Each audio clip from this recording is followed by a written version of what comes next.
A few weeks back, there were rumblings of a new Dragon Ball film on the horizon thanks to a batch of URLs being registered that followed the pattern of the previous films. Well, those URLs haven't been put into use yet, but a new Dragon Ball film was just announced at Jump Festa in Japan, Jump Festa of course being an annual convention dedicated to the various Shonen Jump properties, which of course Dragon Ball is a part of. This was supposed to be a surprise announcement during the Dragon Ball Heroes panel, but its existence was leaked about an hour earlier, so that kind of went out the window.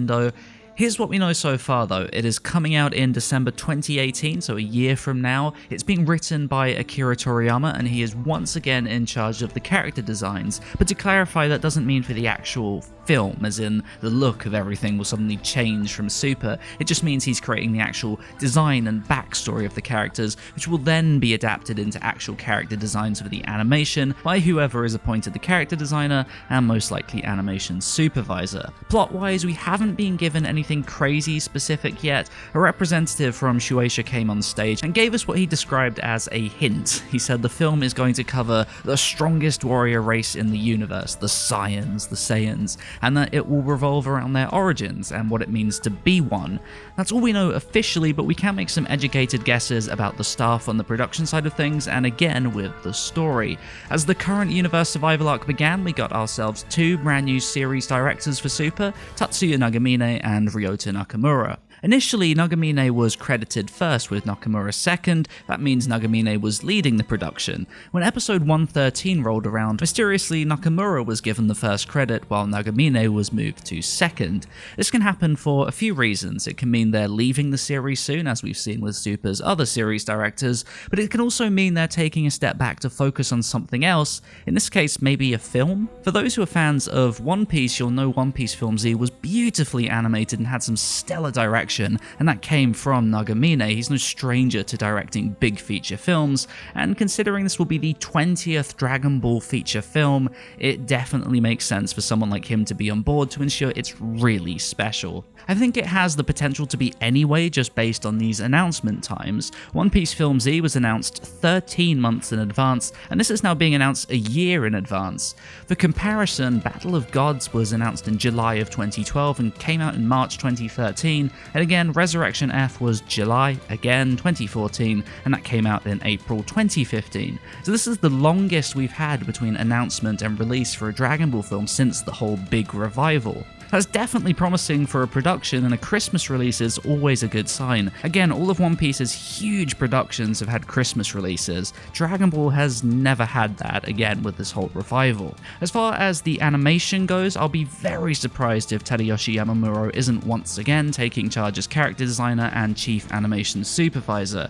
He tackles basically anything huge when it comes to Dragon Ball. It should be expected at this point. It would obviously be great if someone like Yuya Takahashi were to get the role, but unfortunately that's just not how Japan works. When you've been around for a while and you're kind of a figurehead in the series, that's just how it goes. I got a lot of questions on Twitter about how this might affect Super's animation quality, and I think that's a valid concern. I covered it a little bit in the previous URL video, but I'll go over it again very briefly.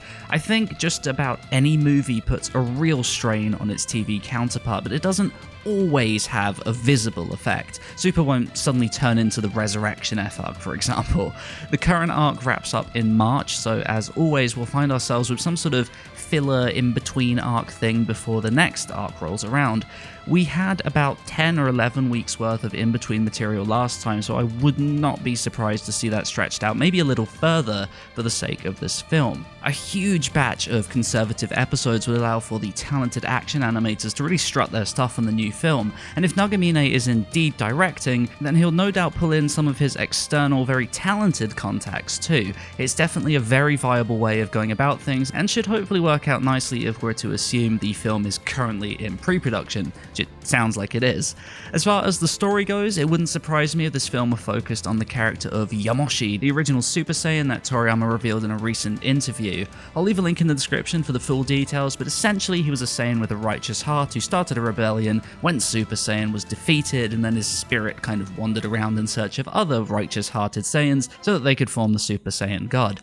Crazy. Toriyama, I don't know. It might have nothing to do with this, considering how much he's spelled out here, but it's not the first time we've had a hint dropped in an interview prior to a movie announcement. For example, Tagama's Scouter in Resurrection F was described in an interview just before the initial announcement of that film. It's not quite as detailed as everything we've gotten here, but it's definitely food for thought.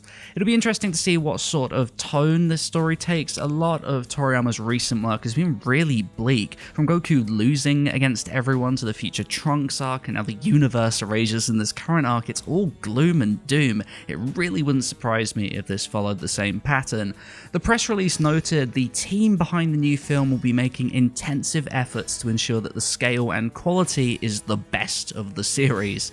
That's 100% lip service, and we won't be able to judge the likelihood of that until the staff are fully revealed, but with this being the 20th feature film, and again the possibility of Nagamine directing, it's certainly possible.